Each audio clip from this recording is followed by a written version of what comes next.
104.9 XFM. You alright?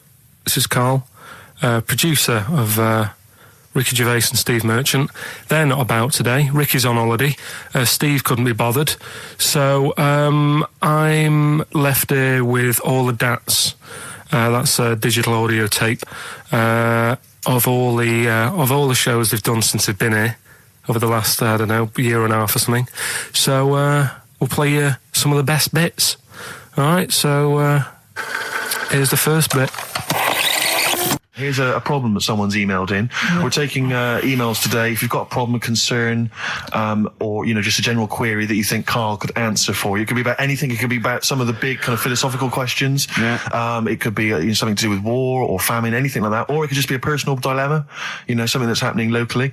And this seems one that I think you and your father have probably come across this sort of dilemma in the past. Yeah. And I'd be interested to know what your take is on it.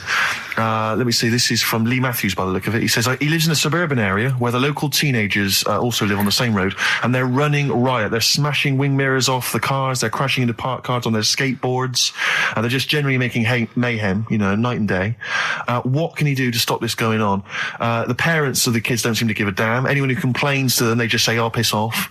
You know, the police are useless because they never catch them in the actual act of violence, which is what they got to do to apparently convict them. So they don't know who to turn to, really. It's rather like when a little old lady went and got the A-team, you know. You know, and he was dressed as an elderly Chinaman. Exactly.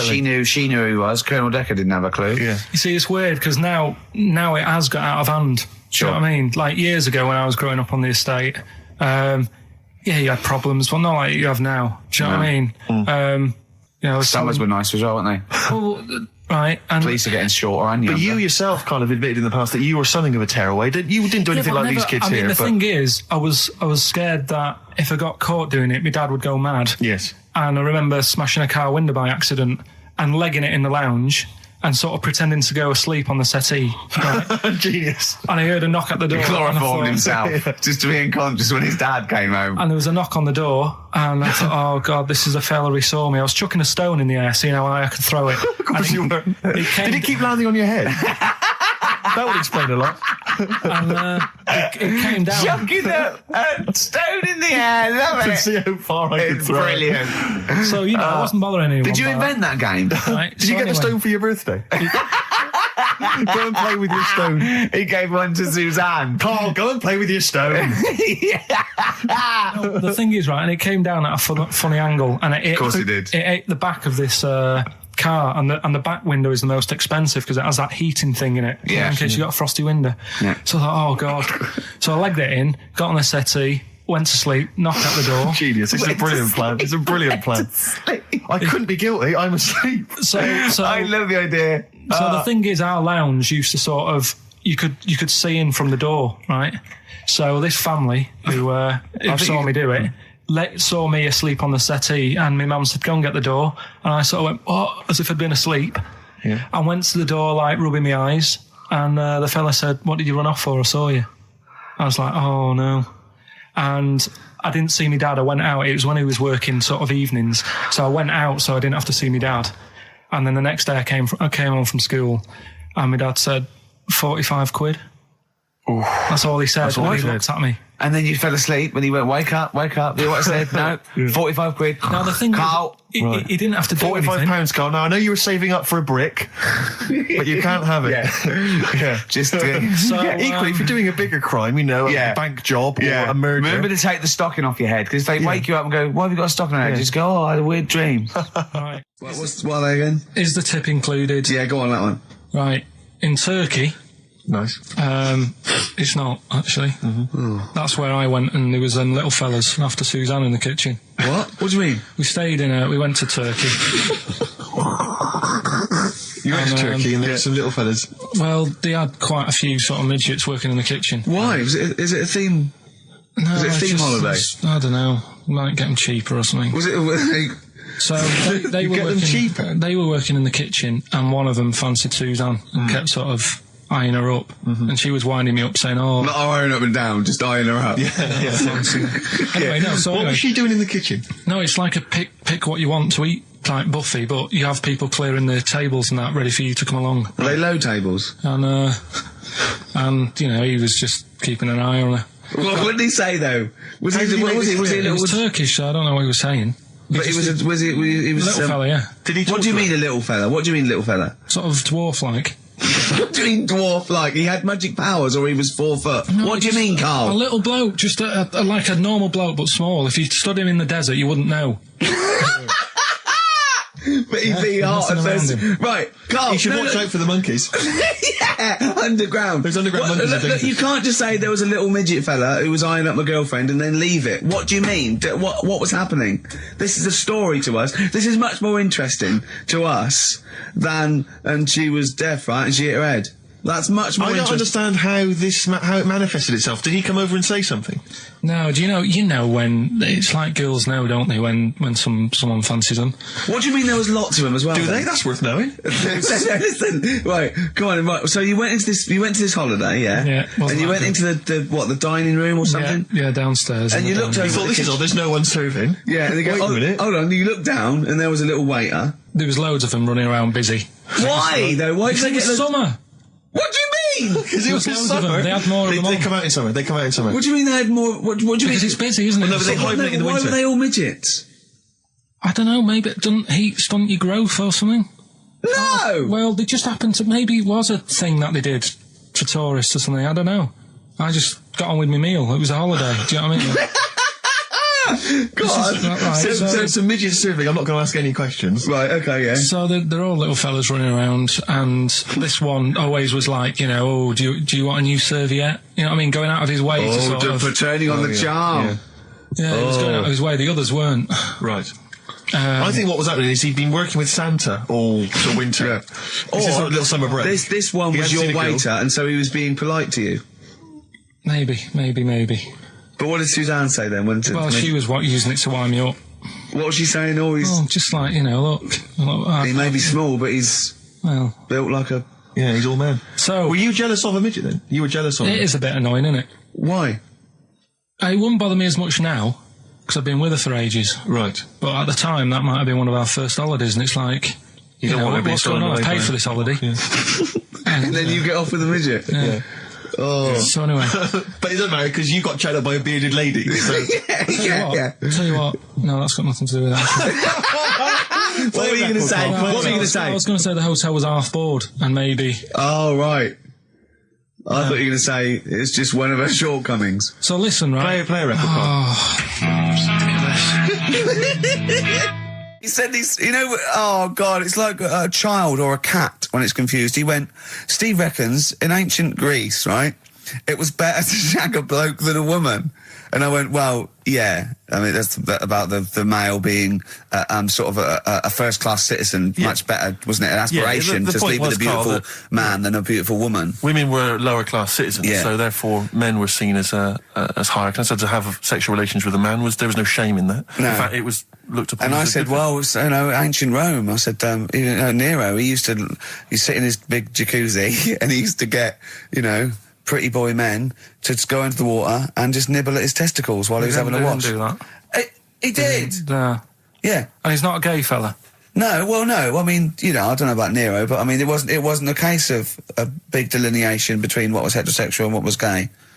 It was just, you know, whatever you... So what did this fella do then? This one who's having his... Well, having he his was little testicles? pretty much top boy, Nero, for a while. He was in charge.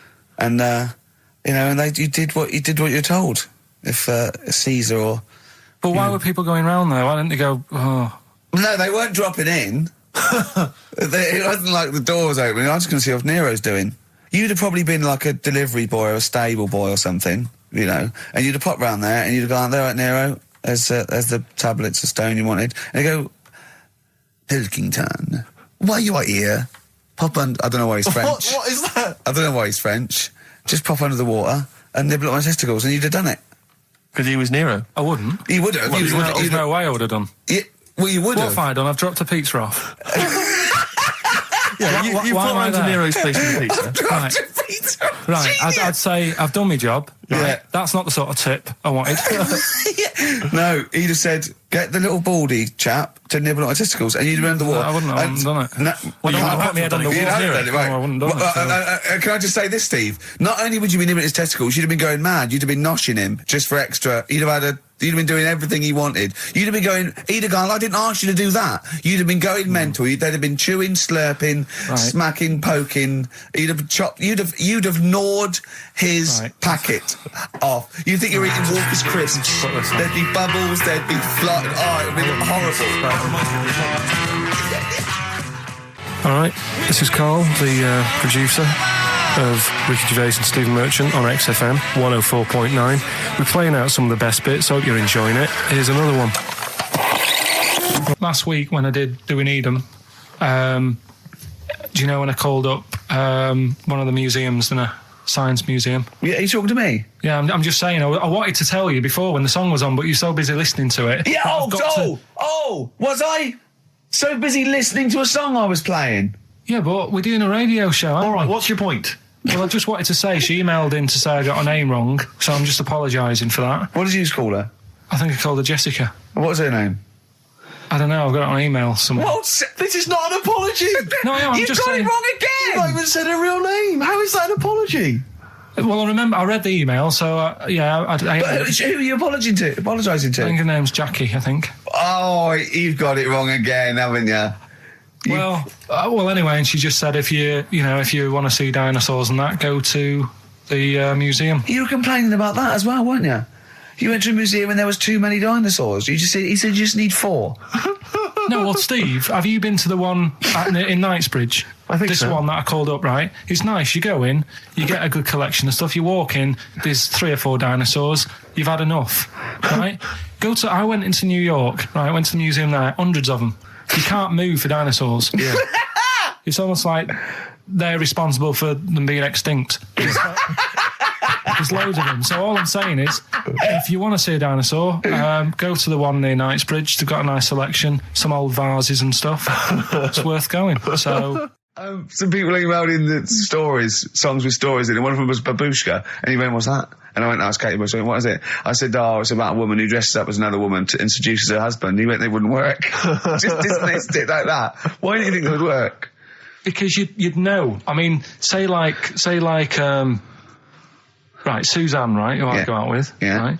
She can see me from, say, if I'm coming down the high street. Yeah. She knows it's me by the way I walk. Right. So just the fact that this woman went and put a wig on, there is no. You haven't even heard the song! I know, but you're saying that she put a disguise on and he's like, oh, I fancy her, and he takes her out and he doesn't know it's his missus. You're not buying it. I mean, I'm controlling this. Whereas the flea with your brain going to Glasgow, perfect sense. Yeah, Babushka, rubbish. Carl, can we have the tomato story after the next tune? Yeah. Bit of Coldplay. Yeah, love it. Yeah. I was watching. Did you watch The Mammals in the week?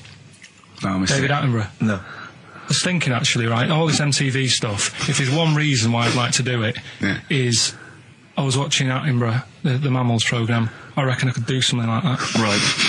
And just have like me, instead of Attenborough, like a young sort of fresh person, watching like certain animals and saying, do we need these? Do you know what I mean? Yeah. Oh, God! What do you call it? Death on Earth? Well, That's amazing! Do we need these? No, 'cause there's loads of and the stuff. audience at home would vote. Would there be some kind of telephone like a vote? vote out system. Oh, But the thing is like, Yeah. it's something interesting that Attenborough was saying the other night on Do we need these? on Jonathan Ross's show, on his telly show, right? He was saying, he said you could take all the humans off the earth and it would carry on, but take like some animals off it, mammals and that, you got problems on your hands. I thought that was quite interesting. Yeah. So it's like the question is, do we need these? Is that part of the big thing? Right. Like jellyfish. Yeah. We've talked about jellyfish. Yeah. Yeah. So which mammals in particular were You talked about watching our that Zoe you Ball thought- show, haven't you? Hey? Which mammals were you thinking we don't need when you watched the show the other night? Any in particular that you thought they don't need them? They're not of interest. Well, I like whales, but I don't know what they do. And they're taking up quite a lot of room. Sure. But stuff like, Yeah. but like, jellyfish I looked into because Yeah, you know, well, I was I know you talking did. about them, and they were saying they've got no eyes, no heart. There's something like 97% water. Yeah. They're blind, and they do about 33 miles a day. Right. So it's like, do we need them? Could we clear them out? Yeah. Well, the big net. That would be the programme. What? Right, we'll get rid of them. Next week we'll be looking at Rhinos. I think it's genius. Honestly, I think it's genius. And like going along, sort of like picking up sea anemones and going and just lobbing them into the sea. Well, what do you think about MTV doing that? And then I just, in between the bits, Play music videos? I play music related relates to to it. fish, so I could play like Fish, Yeah. that rock guy, or the animals, Rock Lobster. yeah, or what else could This I get could in run there? and run. What other songs have got animals in them? The Well, monkeys, could play the monkeys. Yeah, there's about 1 million, so let's not start this. No, but do you know what I mean? So do we need this? So MTV flies you around the world And to you- the most incredible exotic locations. You sort of climb up a tree or whatever next to, I don't know what lives up a tree, some kind of rare parrot. You say, look at Sloth. that, it's colourful, Sloth. it's Oh, interesting. you like sloths, don't you? No, they just live up trees, but I'd say, do we need them? Why? Well, what do they do? What do you mean? What do they do? What do you want from an animal? Carpentry. What Well, do you like, want? I don't like scorpions, right? Right. But then I found out they look after those monkey things. They're not monkeys, they're Whatever. lizards. Well, all right, yeah, then lizards. They look after the lizards. So there's a reason. But do you need the lizard? Could be your Well, next yeah, question. because the local people made shoes out of them. But not when the scorpion protected them, they didn't. All right, we don't need them then. So, and so ultimately, would anyone decide? I mean, do the animals kind of get a chance to mount a case for their survival? I mean, is there maybe someone that comes into their corner and sort of defends them? I'd have like a David Attenborough type character who says, Right. well, they do this, and I'll go, yeah, but do we need that doing? Yeah. Yeah. Okay. Yeah. So what does an animal need to do in order for you to feel that it sort of gets a chance of life? I mean, like a pet, like an animal, like a dog maybe, or a cat, I mean, they give a certain affection to its owner. Is that a valid reason to survive? Not particularly for you. Not really. No, okay. I mean, saying that, though, blind people use dogs, so they are useful. So dogs are useful. Farmers Saint burners, use they often dogs. save people, don't they, in Yeah. snowy weather? Cats. I'd have to think about it. Okay. Keep the mice down.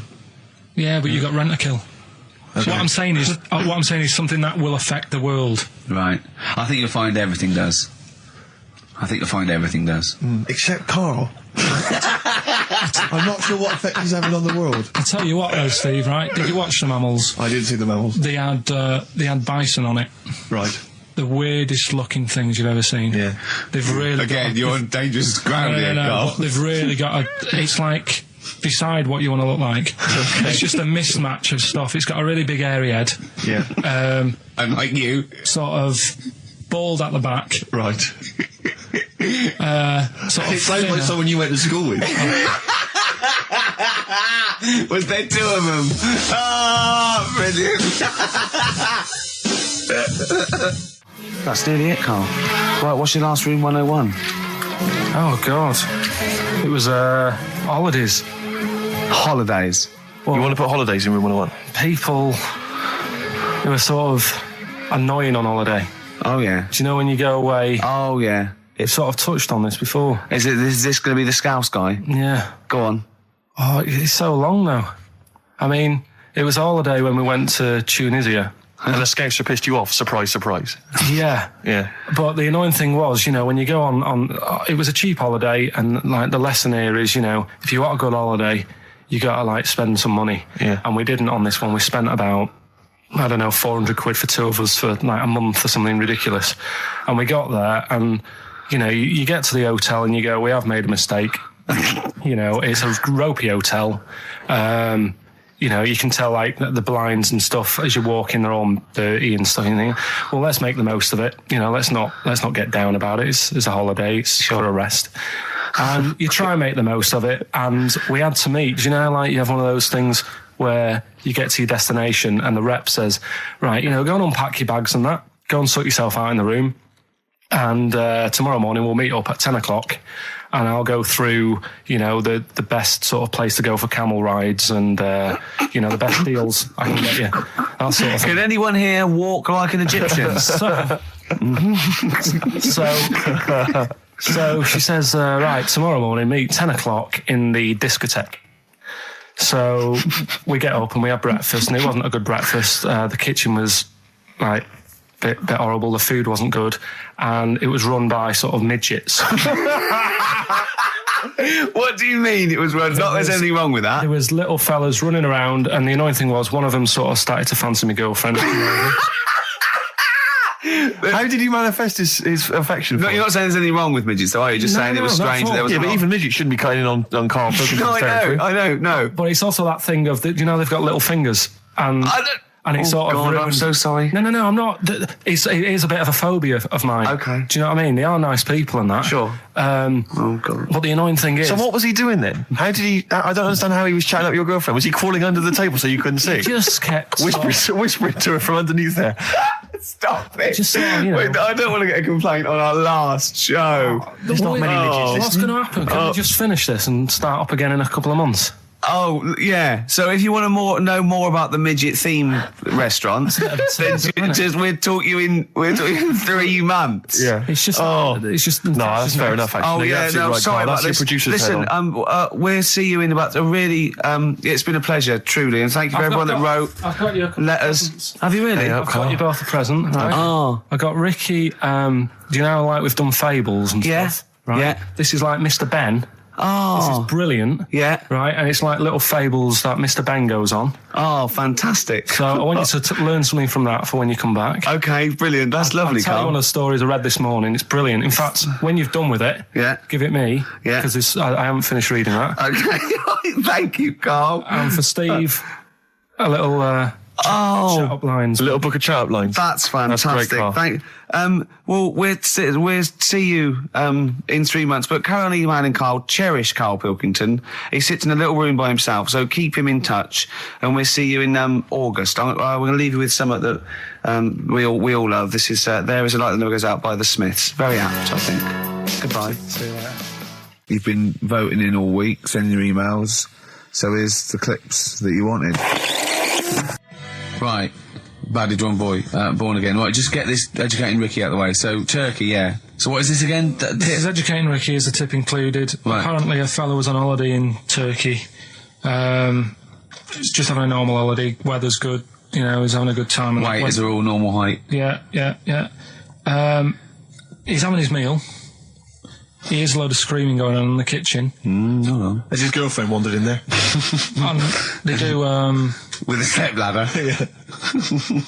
the circumcised people in the kitchen, and apparently... What are you talking about? Whoa. Slow down. We were Sorry, sidetracked there for a minute. what are you talking about? Well, I'm excited about 2 things at once here. One, they circumcised people in the kitchen. 2, I guessed it was someone losing the end of their knob. He did, yeah. I started thinking like Karl Pilkington. Extraordinary. That is amazing. Apparently it was going on. It wasn't just a one-off either. Well, when I say a one-off, I mean they did it more than once. Yeah. Right. And there was it was there for a week, and apparently the first night it was quiet, and then the rest of the week, every day it'd be like having his breakfast, or even his lunch, or even his tea. Yeah. Right? He'd be doing it all day. Oh. You'd be hearing Lunch and screams. breakfast, fair enough, really. Yeah, Circumcision at tea time. Don't do that. And apparently it's a tradition over there. You can't even make a complaint about it. It's like, well, you should have found out before you come over See, it. I can't believe this is Sorry, true. I'm a little I bit can't lost. believe this is He was in a true. restaurant, in a hotel, and there were people having circumcisions in the kitchen. Yeah. Is that right? I'm even worried that we're bordering on the racist here, suggesting that is tradition that Turkish people cut the end of their cocks off in the kitchen Yeah. at meal times. I think you're wrong, Karl. This sounds ludicrous, Karl. No, I don't think it happens everywhere. Right. I think this Just in- Oh, particular this at this restaurant. hotel. certain places, Certain hotels. certain hotels. What, is it like 2-star? Yeah. that, Why did he go to the Foreskin Inn? It was his own fault, wasn't it? so that's Sorry, that's it, is it? Have they closed? Sorry, no, wait. That's the story. You educated me, right? Once a fella saw some Turkish people cutting the tip of their knob off in the kitchen. Thanks very much. Thanks very much, Karl. Got any more? Well, there's things you can learn from it. Either don't go to Turkey, No! don't have calamari when you're over there.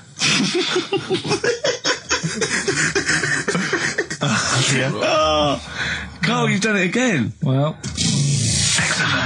So we get onto conversations. Talking about, he's asking me stuff about evolution. Tell me that. Why did the giraffe? What's that rubbish about the giraffe getting a long neck? I said, well, it didn't try and get a long neck. It was selected because, anyway, I went into evolution for him, and he said, but why would evolution do that? I went, well, you think that evolution didn't do anything. There's not this consciousness, there's not this will that a giraffe has to stretch its neck to reach the leaves. One had a long enough neck to survive and pass it. He was going, yeah, but why did evolution... this isn't. But by the way, this isn't the most stupid thing. This is warming up. This is about 8:45. Sure. Right?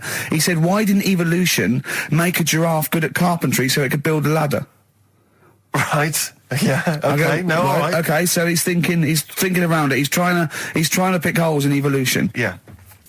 We get on to, I said, well, things that I said, we can see the speed of evolution in lower life forms like bacteria, viruses, they evolved.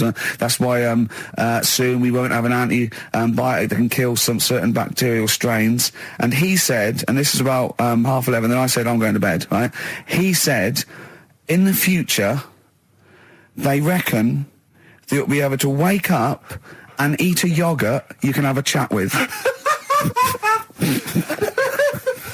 I don't know what that means. Let's put a song on, right? And we'll come back to it. So you're going to explain that? Yeah. You've got an explanation? The Verve and Sonic on XFM 104.9. I'm Ricky Gervais, with me Steve Merchant and Karl Pilkington. So let's just get this right. What did Karl say? He's just specifically giving those words again. He said, they reckon, and I said, I'm going to bed. He went, no, really? I said, no, I'm going to bed, Karl. There's no point now, because, it's just like you're talking gobbledygook. You know what I mean? I might as well talk to a pot plant. Yeah. He said, in the future, they reckon, I don't know who they are. Sure. I don't know, people who post things on the internet that he reads. I think the Telegraph.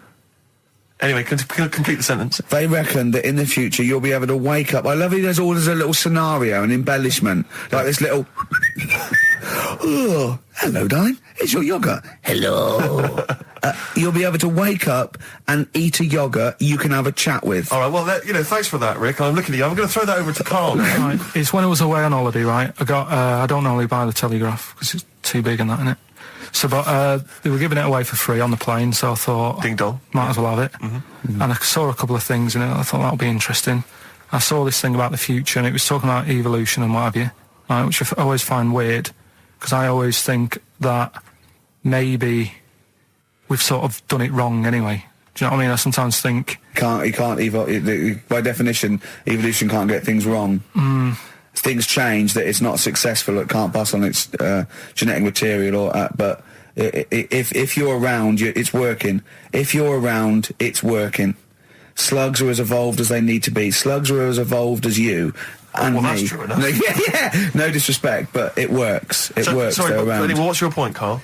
No, I mean, I think we probably would have been better off staying as a fish. Just because there's more water than land, isn't there? Right. And you wouldn't drown. This is why I went to bed. No, I'm thinking of dozing off now. Yeah. No, but do you know what I mean? From what was it? It was bacteria, it was fish, mermaid, man, onwards and what have you. So anyway. Oh God! No, there are a few knowledge gaps in your theory of evolution. All right, you generally got it right though. So but I mean, basically, yeah, it went bacteria, fish, mermaid, man. What's next is the big question. So it was telling you all about this and what have you, and saying how we shouldn't have interfered, because maybe if we wouldn't have invented planes and what have you, maybe we'd be able to fly and what have you if we really needed to and stuff like that. Okay. So we've interfered with evolution, you see. Right. Well, then it was saying, well, what's the future got? Well, yes, in one way we have interfered with evolution. Yeah, the evolution of the human being in society is changing. It's no longer based on the strongest or the fittest, because medical science can keep us alive long enough. People can pass on their genetic material where without this civilization they wouldn't have been able to. So yeah, there are different parameters, there are different pressures, there are different things that say whether we're going to pass on our genetic material or not. Okay, so in that sense you're right. And that, Rick, as far as I'm aware, has led to a yogurt that you can eat and have a conversation with. So this is what it was saying. It was just saying, we're living in mad times and that. There's a lot of weird stuff going on. One of which is... And the fellow was just saying, with computers and stuff like that, the way it is, we'll be able to wake up. Go on.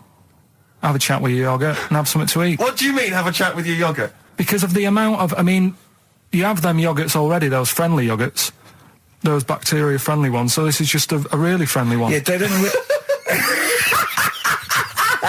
Oh, God! I might burst! Do you know what, sometimes, Carl, I think that we're having a chat with a yogurt. Do you know there can't be any difference. Yeah, but then I'm always reminded that would be more entertaining. That would be more informative. What, is this something that happened to a friend of yours, or is this... No, I read about it. You read about it, okay. There's this little lad, right? Okay. First of all, it's years ago, right? When Right, they didn't have decent doctors in, like, every town and that. Yeah. And this little kid is dead ill, right? Yeah. And the local doctor... Well, there's a phone call involved, so I don't really get the impression that it's like medieval times. Yeah. Yeah. But I didn't say that. I just said it's years ago. So this kid's ill, right? Yeah. And he's lying in the bed, and he's all going funny colour and that. Yeah. And his mum says, I'm going to get the local doctor round. The local doctor comes round, and he says, oh, so I don't know what's up with him. He said, leave it with me. Leave it with me. He said, the doctor said that. I'll have he said I'll phone up a top doctor, okay, who was in America or something like that. And so he goes to the phone in his office and he calls America, and because it's years ago, the phone line isn't that good, it's all crackly and that, right?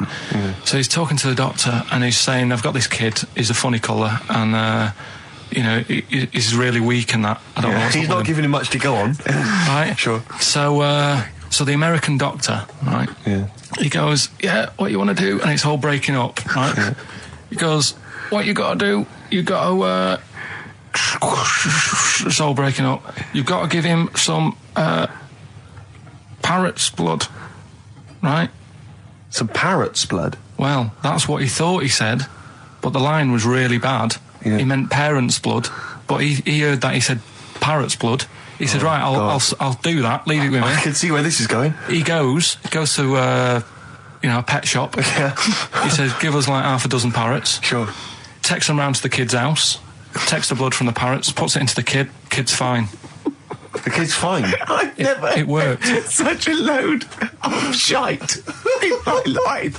I've never heard such twaddle, such just made up, enhanced, exaggerated bollocks in my a life. load of old rubbish, Carl. I mean, when he told me this, the doctor said, what do I do? And the doctor on the other end said, give him some blood. And the doctor went, where do I get blood from? So hang on, wait, I just need to Where do I get blood from? Give him some parents' blood. Give him some parents' blood. Give him some parents' blood. Yeah.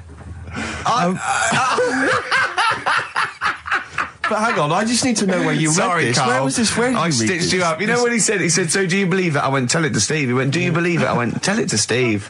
Carl. Where did you read it? That was on the internet. What? About Where is it on illnesses. the internet? All right, XFM 104.9, Ricky Gervais, Steve Merchant, Karl Pilkington, not here. It's the best of. You've been voting in all week, sending your emails. So here's the clips that you wanted. And just remembered recently, actually, I was on a train coming back from hometown Bristol, and I was on the train, and this girl walks on, good-looking girl. I thought, hey, a largely empty carriage. I'm thinking, my luck's in, because I take every opportunity, Carl. That's the thing about me, I don't choose. She was a good-looking girl. She sat down. I thought she sat down right near me. I thought, brilliant. As this guy comes up behind her, and says, I think it's probably a boyfriend or something. Sits down next to her. And I listened in on the conversation, obviously, because I'm pretending to read. It was very clever. I read the same page for hours, so I was pretending to listen. I was listening, but pretending to read. And I realised that it's not her boyfriend or anything. It's just some guy she's met on the platform. And I'm thinking, brilliant. If she's the kind of girl who's just going to start talking to someone, on a platform, on a train, brilliant, I'm going to be in here. Because he was only going one stop. So I'm thinking, what's the worst that can happen? He'll nick off, I'll get chatting to her, and who knows, I could join the... is there a train equivalent? Foot High Club. The Foot High Club, brilliant. And so I'm excited, I'm listening in. And it turns out that they're both kind of graduates who've just finished university, or they're coming to their finals or something. And they're chatting away, and he's making a couple of witticisms, and she's kind of tittering at his jokes. I'm thinking, well, I'll tell you this, if she's laughing at this kind of material, I am going to blow her away, with my kind of anecdotes and wry observations, Yeah. It was weak stuff, I got to be honest. Really? He was coming out with nothing. He was running on empty, as far as I'm concerned. Yeah. And she was loving it. So I'm thinking, brilliant, I'm going to be right in here. And then they get moving on to higher brow things, and I think she was going to study kind of Marxism or something like that, or communism, something. And she was asking him, as by way of conversation, she was asking him what he knew about Marxism, And he was fumbling for his vague knowledge of it that he had in his life. And I'm just sat there thinking, come on, love, in any given capitalist environment, the proletariat will revolt against their oppression by the bourgeoisie, and after a brief period of socialist rule, emerges a classist society governed by community cooperation. Well, if that sort of talk wouldn't get a woman hot, I don't know what you'd use then. If Marx and Engels is not going to get a woman sweaty down below, then nothing is. Then my name is You're not just Steve biding your time. Exactly. I'm just going to go in for the kill any minute. Yeah. So anyway, it comes to his stop. Right, he gets off. I'm thinking this is a piece of cake, and he gets off, and off he goes. He walks off, and I'm thinking brilliant. And I thought, I'll wait. I'll wait till the train's pulled away. I'm not going to leap in straight away. No. And he comes back along the carriage, and I'm thinking, hang on a minute. He goes, listen, do you mind if I give you my email address? Oh. Right, and if you want to get in touch, email me. I'm thinking, come on, you loser, get off now. Save your face, please, before it's too much. And she accepts the email address because she obviously doesn't want to hurt his feelings, whatever. I'm thinking, fair enough. She's a good woman. I'm liking her. I'm loving her. I'm thinking that's my kind of girl. So anyway, he gets off. I'm sat there, the train pulls away. I'm thinking, I'll wait a few minutes, I'll just, give it some time. Her phone rings. It's her friend on the phone. And she starts saying it, and I was listening in, and she was going, just met a guy on the train. I'm thinking, that's true enough. She goes, he was a good-looking guy. I thought, you're having a laugh, love. To be honest. Because I was looking at him, and she said to her friend, he looks a bit like tennis player Boris Becker. I thought, you should be so lucky, frankly, because I saw him. He had awful facial hair, if that's what makes him look like Boris Becker. Terrible little goatee beard. It was laughable. I thought, I don't know. And then she goes to thing, and she's like, I met him, we got chatting and stuff, and she was going, it's not often that you meet someone, generally in life, who's, kind of thoughtful and intelligent and funny. I thought to myself, I'm not even going to waste my time with you, love. Frankly, if that's what you thought of him. You just walked away. And I'll be honest with you, I didn't even bother talking to her. No, I didn't even waste my time with her. If she thinks that bloke is not only great looking, but funny and intelligent, and she got on well, and he was polite, and it was a chance meeting, and he thought, and she thought that you were like a freaky looking dog who didn't even have the nerve to speak. If that's what she thinks, then I don't want to know it. I couldn't. You walked away, and good luck to you. And I have my dignity intact. Yes, and she's nothing. And Karl Pilkington with his brand new show, What's the Song? What song am I thinking? No, I mean... You're nervous about this, aren't you, Rick? I am. You're worried. Well, because I've heard some of these clues before. And they're ramblings... Sometimes they're close to ramblings of a fool. Right? And it really is like those, what am I thinking? Yeah. I don't know, though. I actually was genuinely impressed by Born Sleepy. I have to give him the benefit of the doubt. That's one of the better ones. Because that was short, sweet, and it worked. Some of these, you say, they're not going to be quite as pissy. Some of them are like Emily Bronte novels. Now, listen... We're just going to go for it then. You do it, and we just get people to call up because I want to see the general public's confusion of trying to work out. Why don't you give us your next clue, and then we'll play a track, and then we'll hopefully have people on the line after the track to try and answer it, and you can recap briefly. So give us your clue now for what song am I thinking of? Right, this one. It's about a woman. And she's just normal, nothing wrong with her, or so she thinks, right? But there's the twist. Is this like the Tales of the Unexpected? And she's got she's got her mates and she's having a normal life, having a good time and that. And then this thing happens, right? And she starts to stink. And she can't have a bath, right? And she really wants to have a bath. She's dead sweaty and stuff. She's going about her daily stuff. She can do everything else normal. She can eat, she can talk, everything. But for some reason... she can't have a bath. Is there a coal mining husband in the bath? Yeah. Is this Born Stinky? She can't have a bath. So a woman can't have a bath? Yeah. Or a shower. She can't. Okay, leave it there, Rick. Don't try and guess. It's not for us to guess. The general public can phone up and ask questions, so I just I'm go not for sure it. Can they? I think so. Otherwise, we don't want just people just phoning up and I'll tell you getting what about this? Why don't they can ask one question? Yeah. They can ask one question of Karl, then they have to make a guess. Okay. 08700 800 1234. Have we got someone on the line now? We'll just go. Let's do it. Let's go for one. Let's go for one. This is edgy radio. This is letting Karl stuff. live. Go on. Hello, XFM. Hello, I'm ringing about what's the song? Absolutely. What do you think? Well, I'm going for Dirty Diana. Dirty Diana. See, that works. That's a great guess. It does. Yeah, but it doesn't work because why can't she have a bath? Okay, so the answer is in there. I was going to ask you. Well, that's your one question. That'd be the answer. That would be the answer, I'm afraid. What was your name? Shelley. Shelley, thanks very much. Shelley, I should tell you that, that you should never take this personally, because no one can really get into the mind of Karl. So don't beat yourself up about this. I don't expect anyone to get these clues. No. So well done. That is a fine guess. Thank you. Thank you. Okay. Anyone else there? Let's hello XFM. Who's that on the line? It's Chris. Hello, Chris. A question for Karl? Before you give us your guess? I haven't thought of a really good question or anything yet. You just want to go for the guess?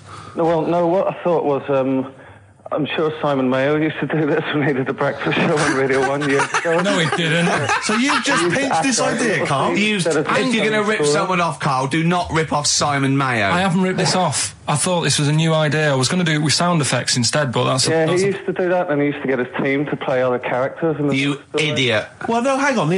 Not you, Chris. I'm saying you idiot to Karl. Yeah, but nothing's new anyway, is it? So I'm not getting annoyed about it. True. What do you think the answer is? Is it Cornflake Girl by Tonny Amos?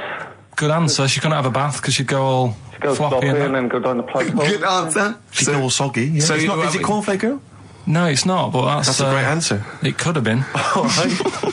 Okay. You're already seeing the error of this, aren't you? I think this is great radio. I'm I know. really hooked on this. I'm But genuinely excited This now. is really like that, those so-called lateral thinkers. A man got into a field and dies. Why? Yeah. He ran out of air. No, Yeah. not the one I'm thinking He was of. shot. No. Yeah, That was a good answer, Well, but... couldn't Simon Mayo sue you or something for doing it? Will you stop? Don't mention that. yeah. Listen, I think if you're going to steal ideas from someone, it should be a brain box like Mayo. I mean, he's the man who's The only doing it. example of one I can ever remember hearing on his show, because I was quite young then, was some people were pretending to tap someone's phone or something, and then they got caught, and the answer was just bugging by whistle, because they were... Genius. That was absolute genius. That's Yeah. absolute genius. See, Chris, we're Karl, don't know if that's the Karl's sort of ever standard gonna you've got to get come up that. against. Yeah. Thanks very much, Chris. the phone lines are hot. Well, hello, XFM. Hi, is it Candy Perfume Girl? Is it what? Candy Perfume Girl. Candy Perfume Girl? Yeah, Candy Perfume Girl. Is it? Well, who's that by? Madonna. No, it's... That sounds like an obscure album track.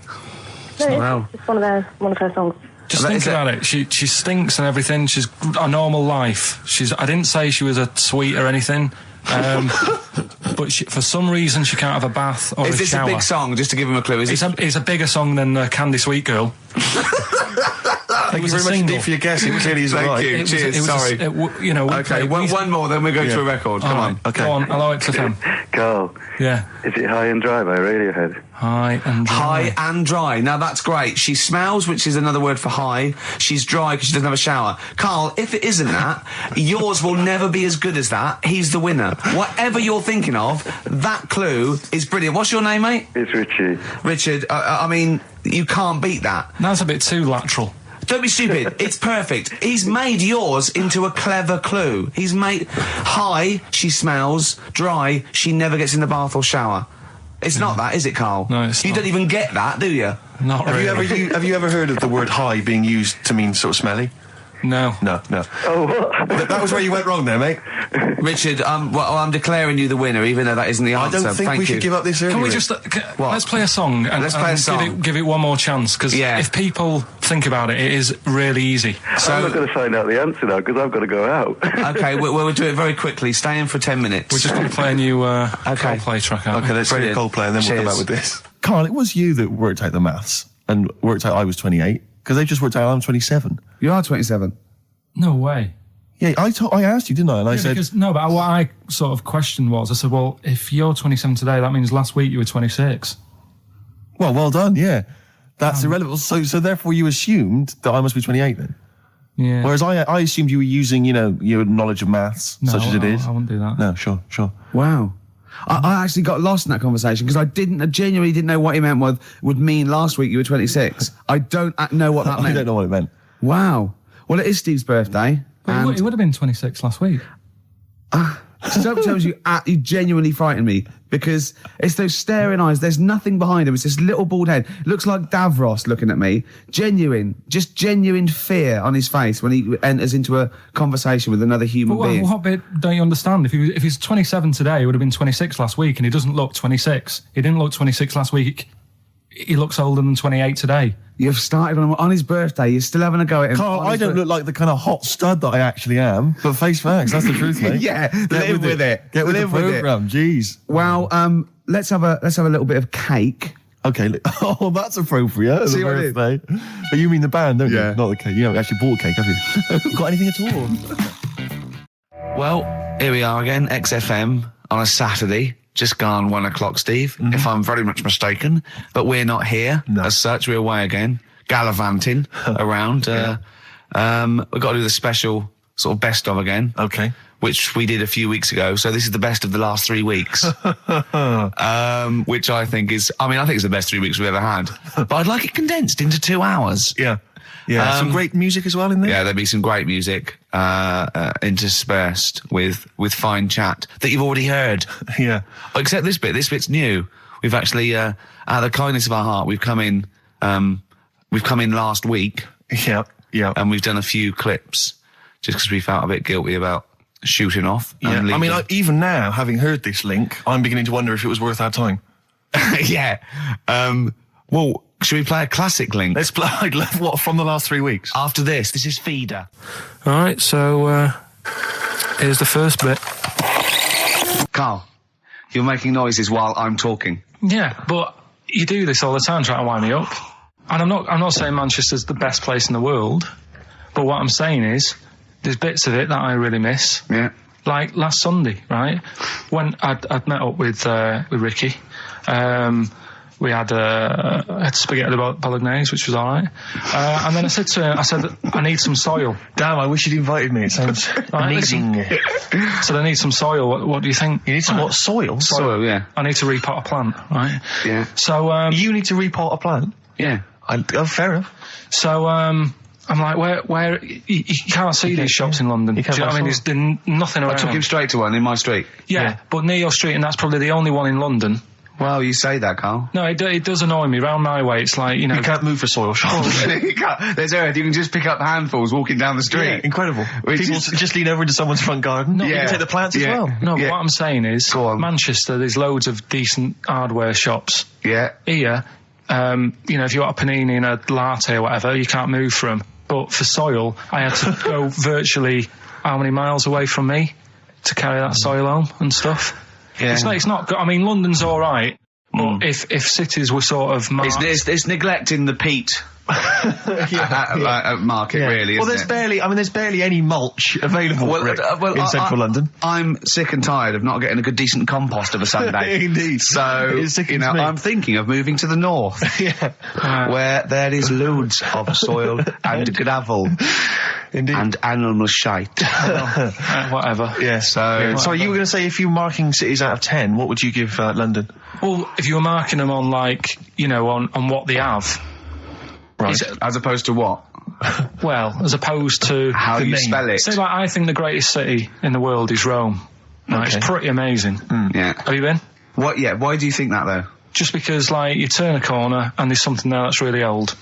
Right? Like, you're going down a normal street. Go and stay in a Derby and Joan club. Yeah. No, but it's like you're going down the road and then you turn a corner and like the Colosseum's in the middle of a busy road. It's like, what's that doing there? Yeah. And just when you think there's no more, you turn another corner. It's almost as if that was there first. Yeah. Well, yeah. But do you know what I mean? London. Yeah.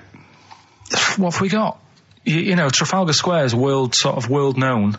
And you go there, what's there? Yeah. Do you know what I mean? So there's a lot of space there. Get one big B&Q. In Trafalgar Square. To cater for the whole of people who live sort of central Londonish. Yeah. And then I'd be happy, but what I'm saying with is... Nelson just popping up through the middle? Because you can still see it, couldn't you? Yeah. It's a great idea. So B&Q could be like the whole sort of flat thing and make it sort of grey so it looked like rock, and then Nelson popping up... Make it classy is what you're saying. Yeah. Stone clad it. Yeah. So it looks like you've made an effort. Exactly. And then you can pop in, and then you can go out and go, oh, look, Nelson's column. Oh, look at that. Isn't Nelson? Oh, look at that. The victory. Defeat. That's fantastic. One of the greatest living. Yeah. I need some nails. Yeah. Perfect. Killing two birds with one stone, you say? But why isn't there more than them shops? Because when I went into yours, every time I've been in there twice now. The first time was to get a shower head. Right. Right. And I went in there, couldn't resist buying something else. I ended up getting some super glue as well. Blimey. Hey, big spender. And then, last Sunday we went in there, got 2 bags of soil, not one, I bought 2. Yeah. And I bought some scissors to cut plants with. Secateurs. Well, Scissors. you never know when you want, you might need more soil, I suppose. Well, I've got You've two. stopped out now. Where'd you keep it under your bed? Sorry, this isn't going out, is it, this conversation? It's not going out on air. I got a feeling it might be. You're joking. We better play a record. Okay. Play a classic. It's a long time since we've had any white van, Carl. For those that don't remember this particular hot feature, we basically ask Carl some of the questions that are asked of a white van driver in the Sun. They always have this on Saturday afternoons. Anyway, here's the first one. They're not fascinating, Carl, but I'm just interested on your take, really. Yeah. What do you make of Cilla Black quitting Blind Date after her husband sent a message from beyond the grave? Are you familiar with this story? I didn't know that. What's that? She went to see a medium, and supposedly her husband passed on information through the medium, which was incredibly vague, but persuaded her to quit live on air. Well, it's about time, isn't it? If even dead people are saying enough's enough. But I'll tell you what, though, talking about ghosts and that, do you know how I'm into them? Yeah. Right? How weird do you think this is, right? Well, it's not true. Before you say it, play a record. No, go on. Go on. Right, it's this woman. I don't even know if it's ghost, really. It's just a bit weird. Sure. Yeah, sure. There's this woman, and she's not a woman, she's a kid. Sure. Okay. Sure. She's walking down like a street in her area. It's a nice day and everything. Everything's normal. She's walking down, and a woman comes up, cycling past, right? The woman on the bike looks at the kid, absolutely terrified, right? Got a really scary face on her. Yeah. The kid's thinking, why is she doing that, right? So anyway, she thinks nothing of it, goes, I think she was playing in the park or whatever, goes and has a nice day. About 15 years later... Oh, right, yeah. She's, I don't know, I think she was going to work, right, on a bike. She was riding her own bike. Riding her own bike. Cycling down the road. Oh, yeah. Looks at the kid. That's the thing that happened like 15, 20 years ago. Right. It's her on the bike looking at her as a kid. Right. Not another child. No. So it's her. She's seen herself. What, Carl? I mean, I don't know where to start. Firstly, where's this information come from? But I mean, why do you ever... I mean, I don't know what part of that you think can be true. I'm honest, I'm speechless. I don't know what to say. What are you talking about? Bit weird, though, isn't it? But it's not true. It didn't happen. Nothing happened like that. She said it did. Well, then she's wrong. She said she saw herself. She saw herself as a kid, didn't she? Did she carry on riding and as club? an adult when she was a kid. Did she stop and talk to herself, or did she ride on by and think that's a bit weird? There's me as an 8-year-old. I won't stop. I'll be late for work. Yeah. If I'm late again, the boss said he'd be in trouble. Yeah. Oh. Well, And where is this information? Did it happen to someone you know? No. You overheard it on the bus? No, it was in the 14 Times. Ah, right. Well, that's the answer. Good. We've got to the bottom of that. Right, good. Right, we've got who's that on the line? It's Rob. Rob, and are you a doctor? I'm a final year medical student. I'll be a doctor in 2 months, touch wood. That's close enough, isn't it? Yeah. Excellent. So, where do you study? Do you want to give more details, or do you want to remain anonymous as you're calling in to I study at Barts Hospital. All right, great. So, why do GPs sometimes put their finger up a man's anus? To see what's there. If you've got hemorrhoids, if you've got an enlarged prostate, it's either that or they stick up a big tube and have a look up with a light. What? And it's easier to do that. Now, are you dumbing this down for us, or are you going to fail your medical exams by saying stick up a big tube with a light? I'm dumbing it down. Okay, come on then. We're all intelligent people here, and Carl. So you tell us what's that called? It's called a sigmoidoscope. Right. Nice. That was a clever test, wasn't it, Rick? 12-inch long. Yeah.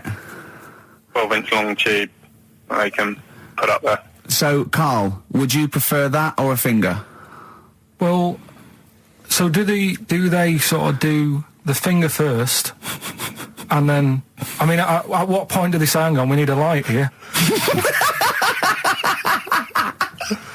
I mean... It's normally if there's something wrong. But, so if I go then, say if I go to this well-known clinic, right, and they go, yeah, the art's good and that, yeah, finger, there you go, and then they go, hang on, I'm going to go and get me light and tube. I could start worrying then because they've sort of found something.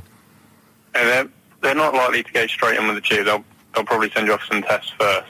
But Carl, there's nothing. Hospital. But you go to these places to put your mind at rest and to know where you are with your health. I mean, it's not that you go along. That's what most people worry about. They think that because I'll go along and they'll find something. Well, one, that's illogical. It doesn't heighten the fact they'll find something because you go along. And two, if they do find something, it's a good job you went along. I mean, I'm a hypocrite because I don't go to the doctor, but you know, I've had that Carl, done. you should be concerned if when they shine the little light in your ear, it comes out the other side of your ear. No, the other ear comes right out the other side. That's when you should be worried. But Rob, right, you said then, if they find something, they send me off for some tests. Why can't I just have the test without that and cut out the middleman?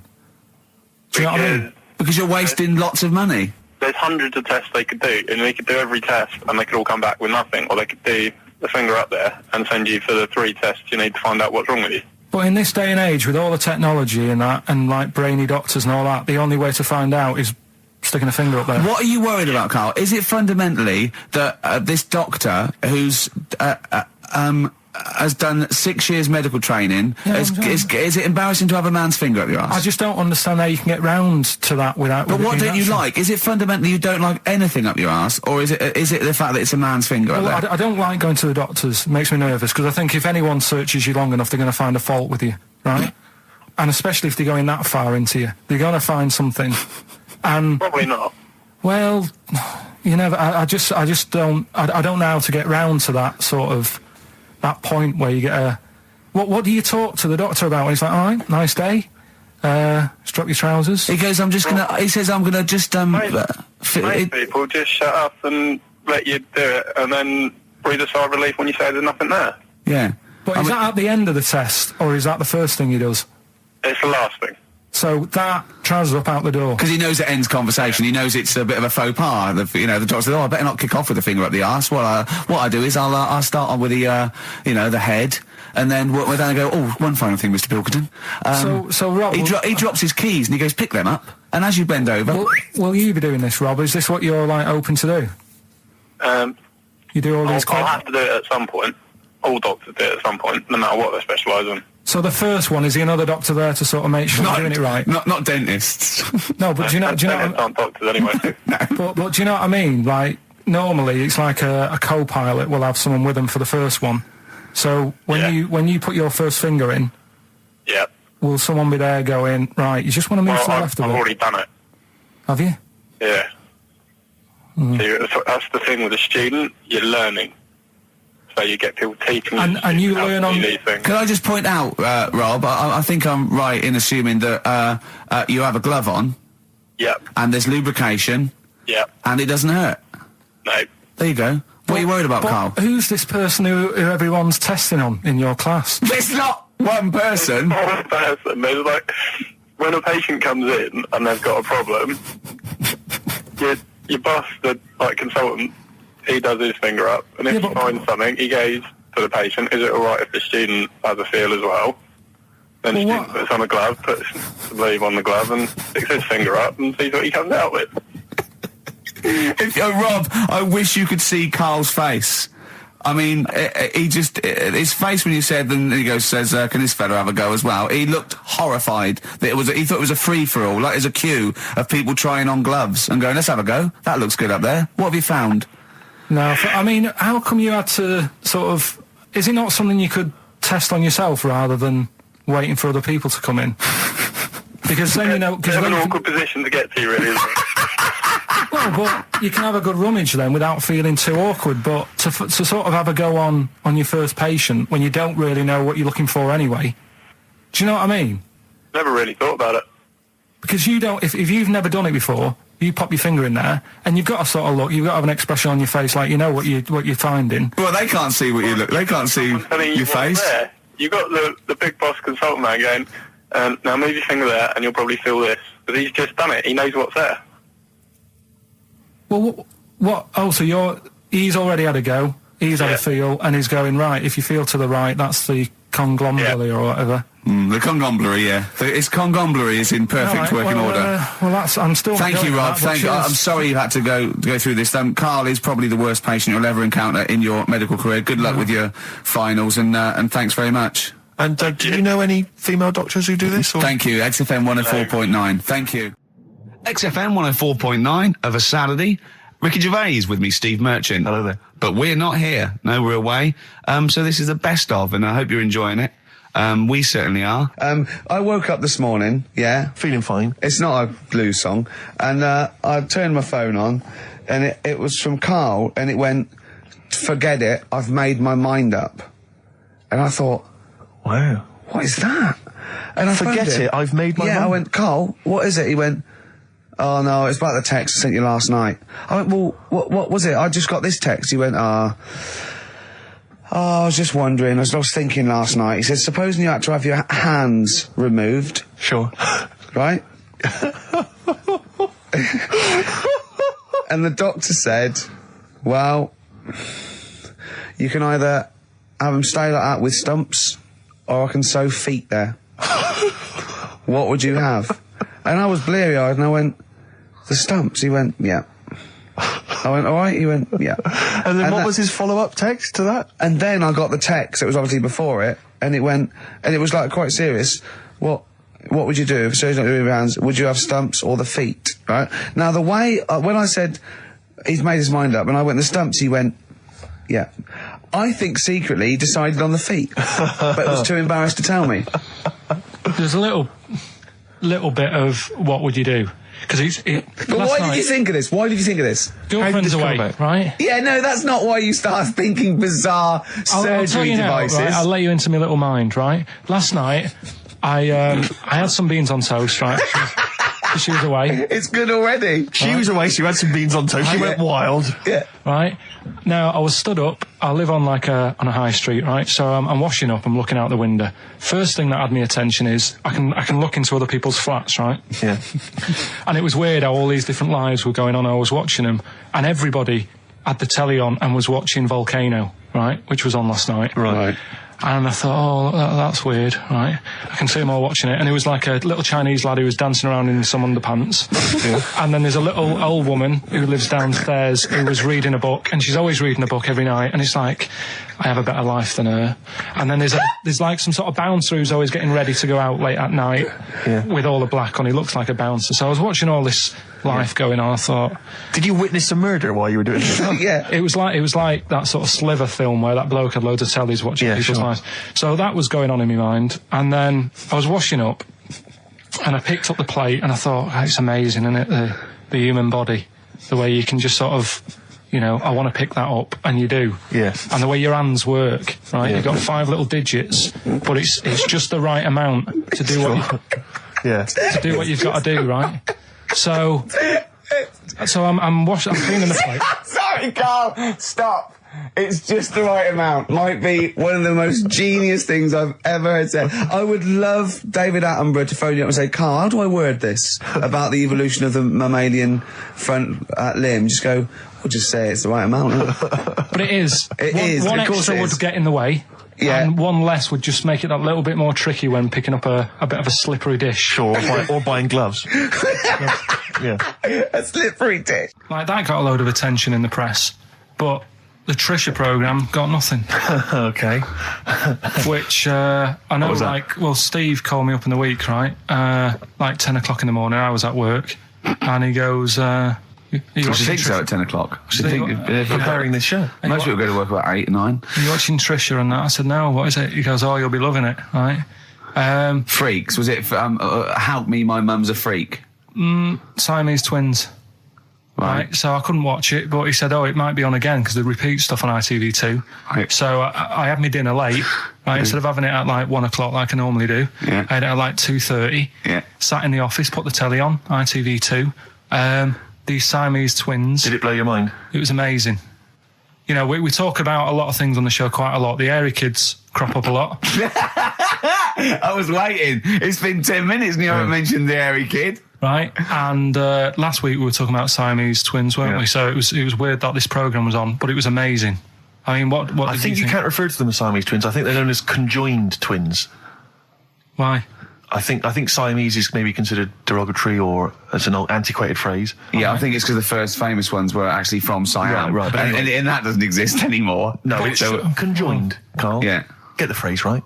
But you'd think that if that's happened to you, that wouldn't be that sort of offensive. The names that you must get called. Right. You think that's the least of your Siamese worries? twins, I'd say, well, that's, yeah. Now, were you stunned by where they were connected? Just live with it, we'd say. Right. Because they were connected, of course, at the forehead. Oh. Sort of, which was quite extraordinary. Well, there was one set of Siamese twins. One had a job and the other one didn't. That's ludicrous. Yeah. The other one was unemployed. The other one had a job. She had to go to work. She had to get up at 6 o'clock on her day I'm off. supporting you, literally. Yeah. Then they get done off the social for sort of... Yeah, because the other one was signing on. That wasn't a question that Trisha asked. Annoyingly, because I know that much of the audience was thinking that. There's a few things that didn't crop up. What questions would you have asked of them? Because what things did you feel weren't mentioned? I'd love to just watch Karl watching amazing things. Exactly. Do you know what I mean? It's like early learning thing. Mouth slightly open. Yeah, mouth open at a dribble, looking round to see if anyone else has seen it. You know, I mean that. Like when a cat sees a bird land on the balcony. Exactly. It can't believe it's luck. I'd probably say, how do you buy her a birthday present? A surprise gift, yeah. Because everything's ruined. Sure. Right? I'd probably ask... Yeah. Well, did you not think it was interesting that one of them had a boyfriend? Well, that was a bit weird, wasn't it? Uh-huh. But what was the other thing that I was thinking when I was watching it? I was thinking if one got into crime and that was sent to prison... Right. What would happen? How would you handle that? It's brilliant. It is brilliant. If a chimp could talk. And what was the other one? The other thing was, what did he talk about? Because it's not as if you can say, oh, guess what I did today?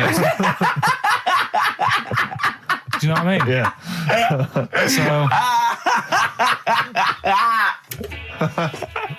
The really weird thing about all this, right?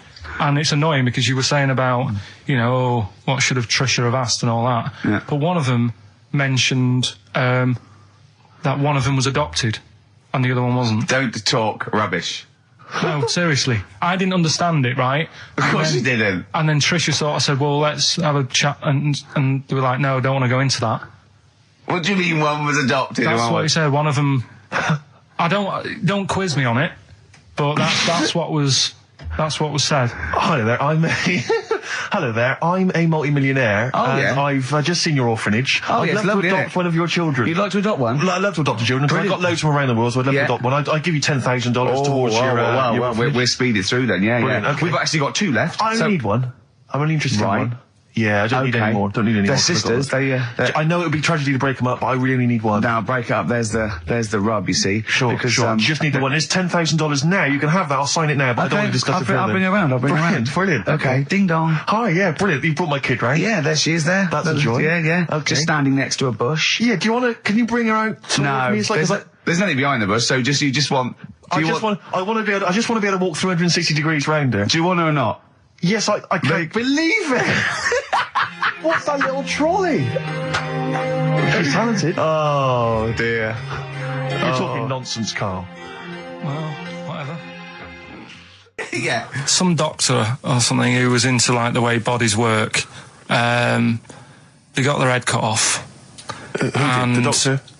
Yeah, he was doing a bit of an experiment. And he cut his own head off? Yeah. Okay. And it was about, he said, when my head's in the basket, I'm going to blink my eyes. Right.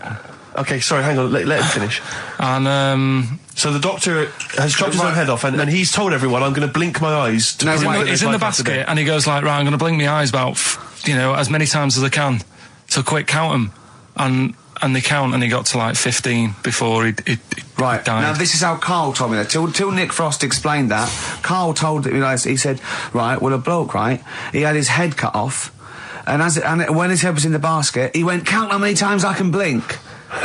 And I went, well, that's rubbish. He went, no. And Nick went, well, no, he actually said, when my head's in the basket. He went, and Karl went, all right. I said, Karl, do you know the subtle difference? Do you see the subtle difference? I have to say, though, guys, I still don't really understand what went on there. You've both lost me. The story is that a bloke who'd been found doing... You mean that Karl just explained it and that was a clear version? Because I still don't know what you're talking about, Carl. Well, this bloke had his head cut off for experiments against God. He was a doctor in the, in olden times. Yeah. And when they cut his head off, why did they cut his head off? Because it was he was executed. Crimes against he was executed. Yeah, and he said to his assistant, "When my head's in the basket, I'm going to blink. Count how many times I blink and write it down as an experiment." Right? Carl told it to me like his head was cut off and he went in the basket, and when his head was in the basket, he looked up and said, "Count how many times I blink." Yeah, I love that. I love the difference in that story. Yeah. Both rubbish. Yeah. But one's possible and one isn't. You believe anything that you're told, except when we tell you the truth. Okay, 104.9, Ricky Gervais, Steve Merchant. We're not actually here. It's the best of. Got some new ideas for you. Go on. Well, they've all been blinders in the past. Go on. Did you do any competitions when I was away? Did we? I think we did, didn't we? Did we give away a DVD? Did we? Yeah, we did. Yeah, go on. Yeah, right. go on. Anyway. Well, I thought some... This isn't like radio, is it, as we know it? This is just people talking. If the mic's on, it's luck. Yeah. If anyone's listening, I've no idea what they think of this show. It's not a show. Not in the traditional sense. No. Okay, then you're going to change with that, Carl. Because a show suggests a certain form of presentation. Yeah. A certain pride. And when we do present dare I say, it's some planning. Yeah, and when we do, it's ruined by him pressing the wrong button. Yeah, but I've got some planning here. Go on then. Quizzes. What I did was, when I was on holiday, right, you said, come up with a new idea, right? So the best way of coming up with ideas is sort of... thinking. Sort of nicking a TV show name and then twisting it a bit. Yeah. So... Or just rip off Simon Mayo's idea completely. That's good advice for anyone out there. I didn't... Yeah. If you're interested in ideas. Carl is presently running a course writing for TV. Yeah. And that's the lesson one, isn't it? Just rip something else off. Just do it and change the title slightly. Yeah. Well, go on. This one I haven't really got I don't know what to do on the game, but I'm thinking Strike It Ricky. That's all you've got? That's what you've come up with. How long did that take? Through. What is that? I just thought it sounded a bit like Lucky. Forget that one then. Yeah, forget that one. Okay, yeah. Well, no, good. No, we all have hits of this. Even Spielberg's, not all his films, can hit the. Go on. Right. No, okay, no, it's a good. Go on. Yeah. Remember Big Brother? Yeah. Do I remember Big Brother? No, go on. Big Mother, right? You call in. If your mum's heavy, you win a CD. What do you mean? How can you prove that? Alright, forget that.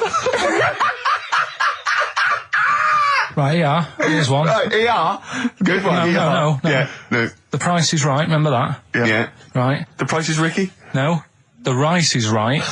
And what I do, I read from an Indian menu and a Chinese menu. You tell me whether you have pilau or egg fried.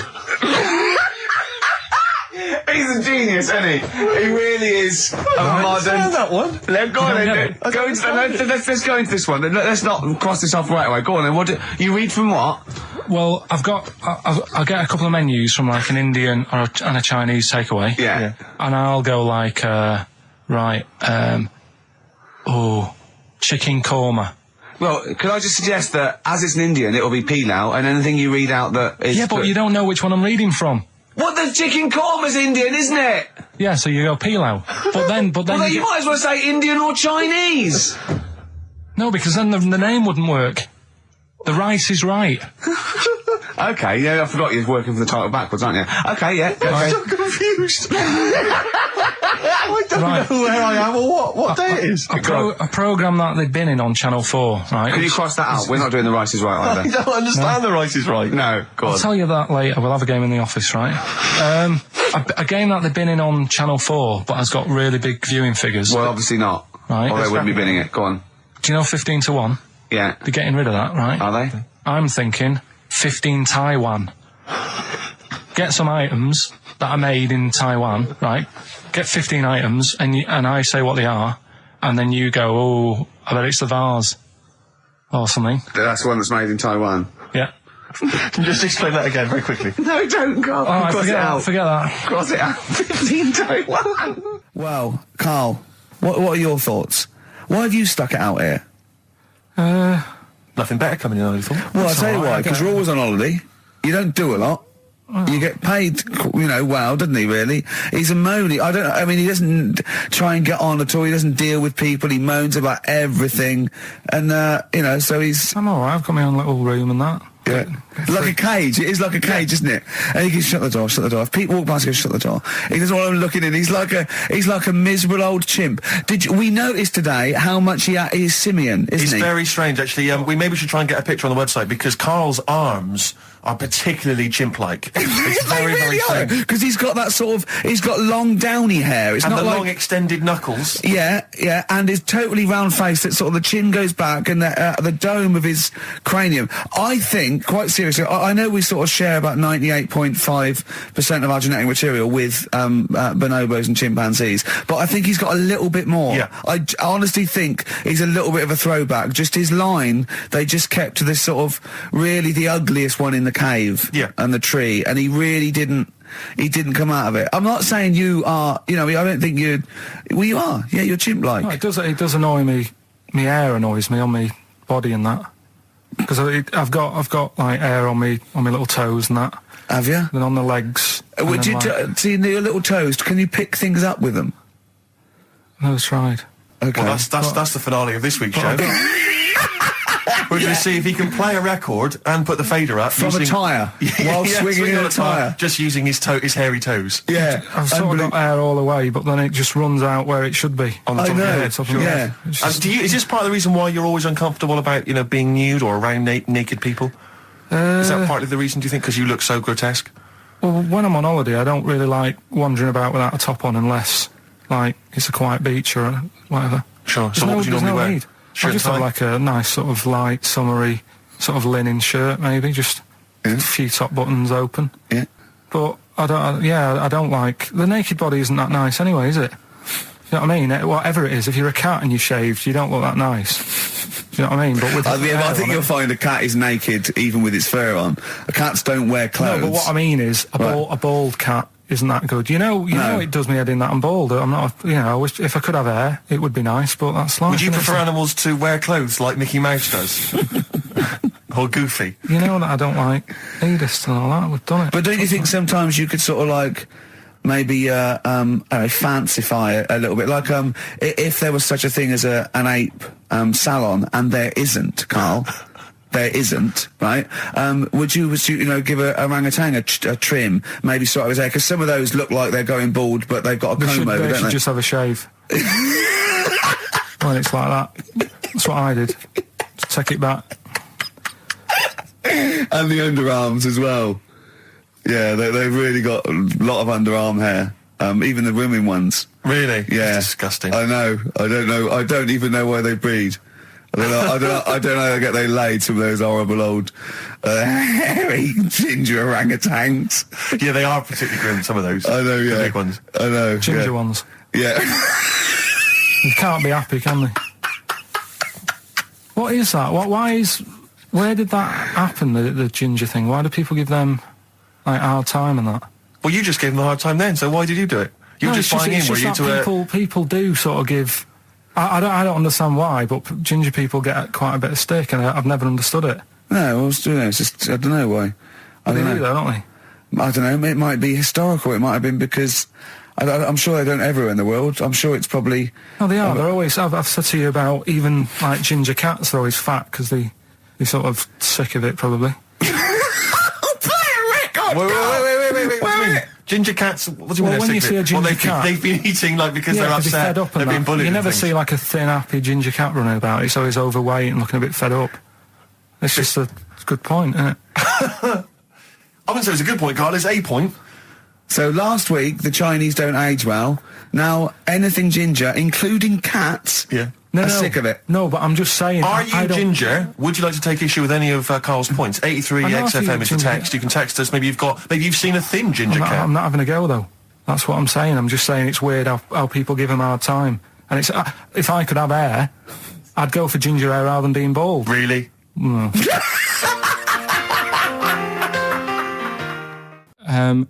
What sort? No. The Pope. Yeah. What semi? Sorry, Anne, Mrs. Robinson, we're going to have to let you go. Yeah. Go on. You are the weakest link, Karl. Goodbye. Yeah, go on. The Pope Yeah, the Pope. Yeah, we've got the Pope. Yeah, that's not strictly a question. He wears a... He wears a dustman's hat. He wears gore blimey trousers. Yeah. Does he live in a council flat? Yeah, he lives in a council flat. He wears a semi-precious stone. What's the stone? The Pope wears a semi-precious stone. What is the stone? You mean, what is it called? Yeah. What is it called? What, has it got like a kind of papal name? I think it's like, you know, is it a 18-carat one? So we got to try and get the carat yeah, of the Pope's big diamond. He calls it Dennis. He calls it Dennis the Stone. Do they want the type of gem it is, like or is diamond, there some kind of jade, papal name ruby, for it? or do they want it like the Rosetta Stone, or I don't know. I can't play a record. Play 2 record. Let's not. Where's your head at? Basement Jacks. Right. Okay. Let's get this. Have we knocked this on the head? Then it's just not happening. Oh, here he is. Look. Here he is. Come in. Hey, look, how have you... Oh, God. I don't believe that. Oh, that's pathetic. I do not believe that. That's absolutely pathetic. Now, they won't believe this, will they? No. Right, if I say that Jonathan Ross just got his massive member out, and he is a big lad, come and sit down. I've got your tickets, Mr. Gervais. Thank you. What's going on here then? I mean, why are you dropping off tickets? Well, because, you know, in the spirit of the Comedy Awards, we like to have the rising young stars of the British Comedy Awards. That's right, and that's me. Well, we couldn't find any this year, so we've asked Ricky whether he would sit in the rising young star seat, and I wanted to deliver the tickets personally, so there's no excuses if he doesn't turn up later. Yeah. I always suspected that you were sort of pretty well endowed. Yeah. And now we've seen, you know, it's on webcam. That was just one of my cocks. That's the one you're wearing today. Didn't we? Don't say that. No, This is meant to be the happening young station. What's going on? No, you can't say stuff like that. You can't. Just careful what you say. Look at after Judy and Clary. 10 years in the wilderness, and he comes back in a person life. 10 years in the That's wilderness. happened to you. That's Jesus you're thinking of, isn't it? Just because you're on everything at the moment. I walked in here and I came in here and I thought this is the young happening place, and what do I see in here? 3 old men sitting. What are you talking about? I'm only 28, 27. You all look, you're wrecked. You all look wrecked. Well, that's because we're always partying. I was looking for some youngsters. Where's the youngsters? I wanted to see some tight leather pants. I wanted to see some foxy chicks hanging on you every word. What is it? It's a bunch of old blokes and a bloke up there washing up in a sink.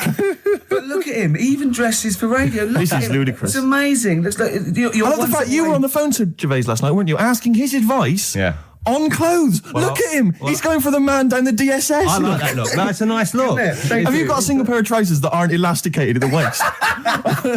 They're maternity jeans, aren't they? They've got a whole Frank panel that puts it The forward. thing is, what I do at the end of the week, I can pop these in a pan and I can make a nice soup with all the food that's encrusted in At them. his years as a homeless coming to the fore there. Look at you, But one why- step away from Lawrence Llewellyn Bowen. I'd like to be that bit closer. But why are you dropping off tickets? Are you a little bit... Because I thought you were married and stuff. Why do you suddenly got this obsession with Gervais? Because I'm a bit rough, ain't I?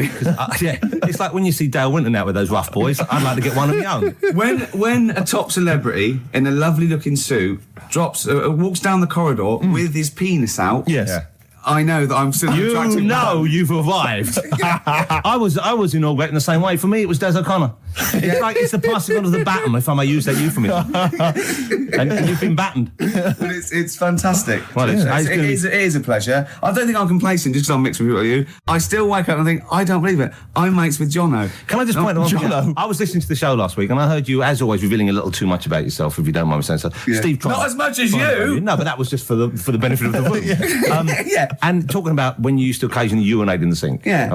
When you were around my house last time, and I came in, and you looked a bit shifty.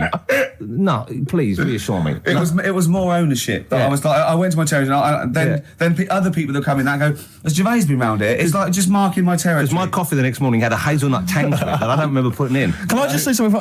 Because I mean, I used to, mention to you, Gervais, when we first started getting involved in the business. Yeah. I used to say, if there was one celebrity I'd like to be friends with, it's Jonathan Ross. Yeah. Lo and behold, Ricky's befriended Jonathan Ross. I'm nowhere to be seen. But Not Ricky invited told me- round. Ricky told me that I could be his friend, providing I never extended the arm of friendship. Right. with you. Yeah, if you ever... I thought as much. He tries to keep everyone else down he works with, from the office, all the other shows. He tries to keep them down. I didn't even want you to come in. I wanted to meet you on the steps. Yeah. I didn't even want to tell you you were around. But you called. He went, who's that? And he saw your name come up and he went, well, can I meet him? Well, you're all coming tonight, aren't you? This isn't Radio 2, by the way. These links are way too long. This is snappy radio. We have to play out... Yeah. You might The be kids have lost interest. But the kids want to hear Coldplay, Catatonia, You know what I like? Faithless. How about some more of that instantly forgettable hip-hop you play each week?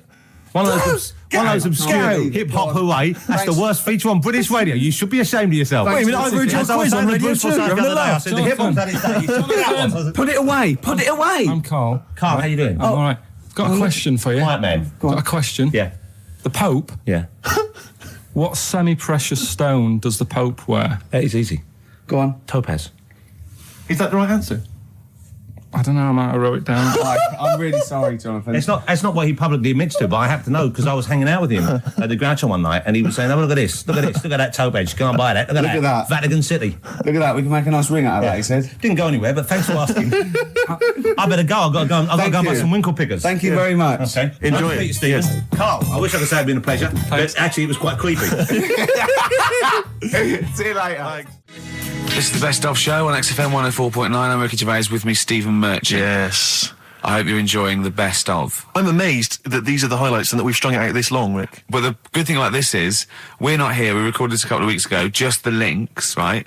This has taken us about 10 minutes for the whole show. We get paid the same. Why don't we do this every week?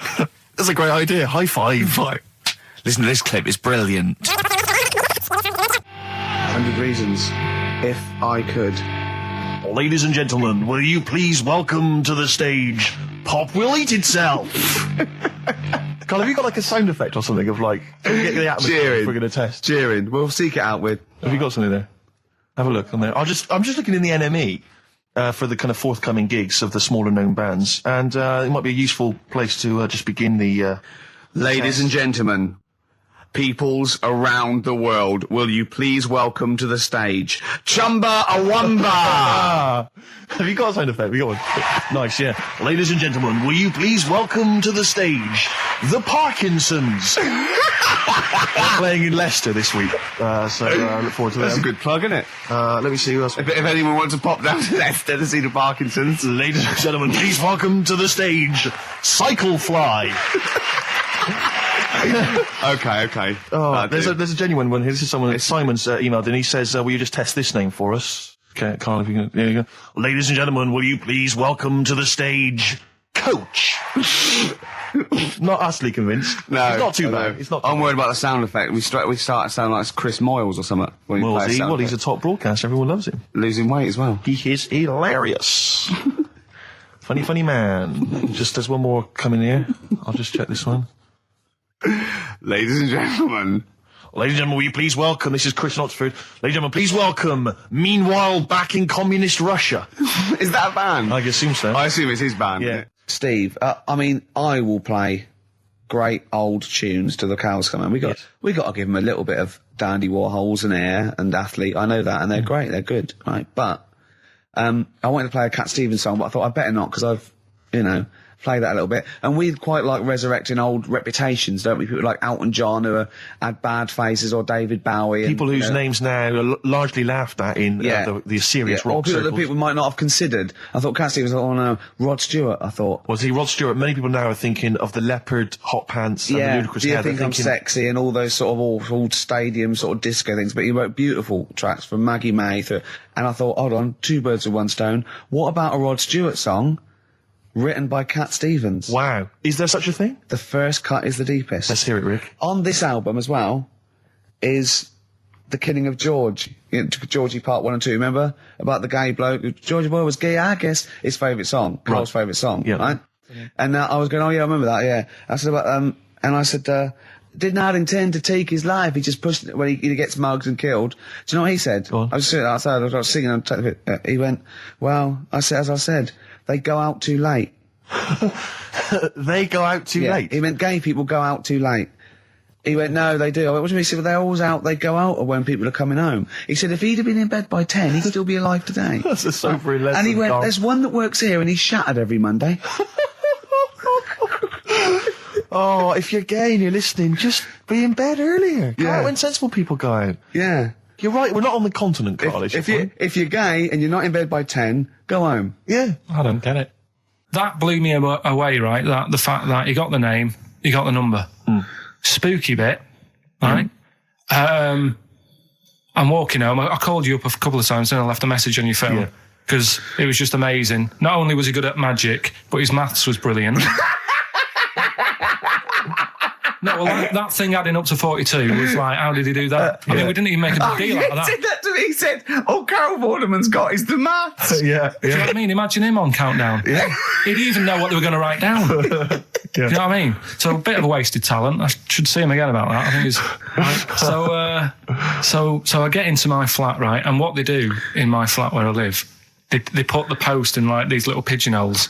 Right, and I don't normally check them out. I leave it for Suzanne to do, right? Sure. But this time, for some weird reason, I thought, right, I'll check it, see if we've got any posts. Open it up. There's only this. A letter for Miss Harris. Yep, there it is. Bona fide in front of us. A letter addressed to a Miss Harris. Well, does she live there? No, it's my address. She doesn't live there. Did she ever? Don't know. It doesn't matter. It's weird, isn't it? But we've never had. Normally, I think there was a guy who lived there called Yaki Shoki. Mr. 42. It was definitely wasn't an Harris, right? This is the first time we've had a letter for this woman. Yes. Right. But what are you claiming? Because Darren Brown himself admits that it is not paranormal, it is not supernatural, it is a trick. It's a trick. Is it? But he would say that, wouldn't he? Hitler said that. Play a record. Well, can we open this? No, it's illegal. No, but I'm thinking if it's a birthday card for someone's like 42nd birthday. Right. You can't open that letter. Go and put it back or put you cannot open that letter. Why not? You can't open someone else's mail because you think Darren Brown's supernatural. What if we steamed it open and then resealed it? No one would know. It's only a letter. You can't. You can, but I don't want any part of it. Carl, I think you should open it. No, you open it. I'm not opening it. It's against the law. You should open it, then. We won't open it then. They won't send you to prison. Forget it. You'll get off. Cure? Yeah. Bit of cure? There's no cure, no. I'm looking... Well, I'm tempted to open it. Well, do you want to, Steve? There you go. No, I'm not going to open it, but I think you should, definitely. 6 Different Ways by The Cure from the album The Head on the Door. We've enjoyed that. The head on the door, Carl. Ooh, bit of a coincidence. Spooky, isn't it? It was only 4 weeks ago you were talking about a head and a door.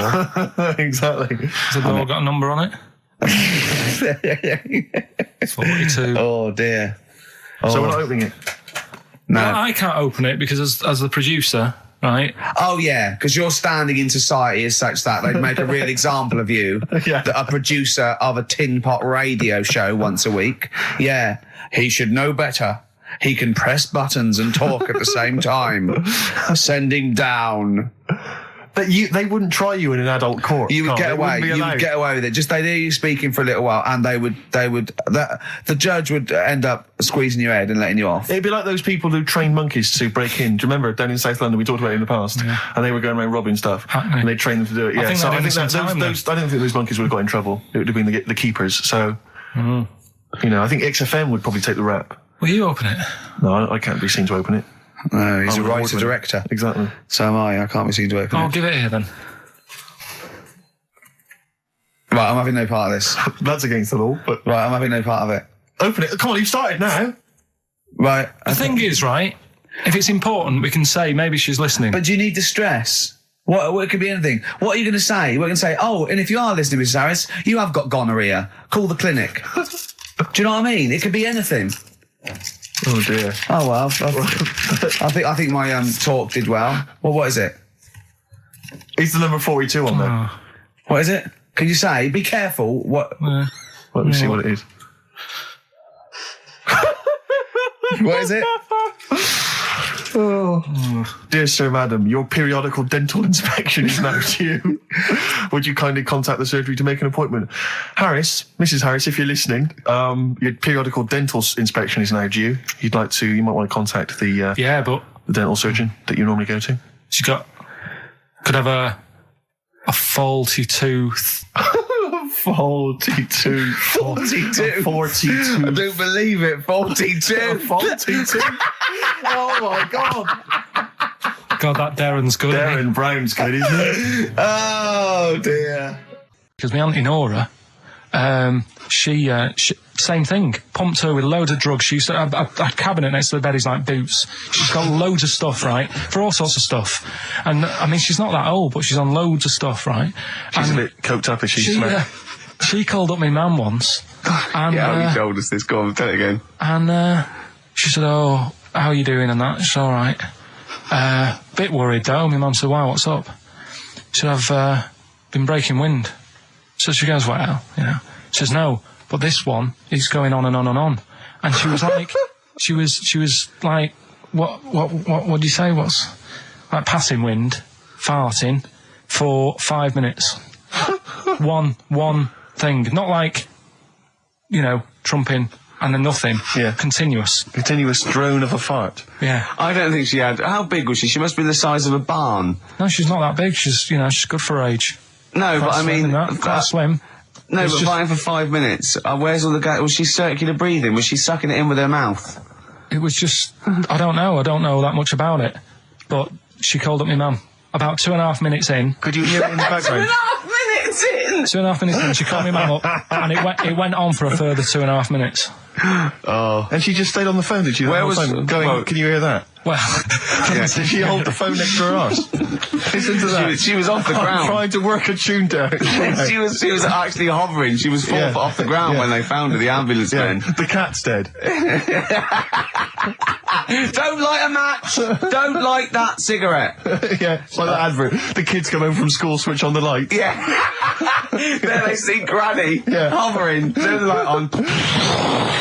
Be careful if you have an elderly woman at home. Yeah.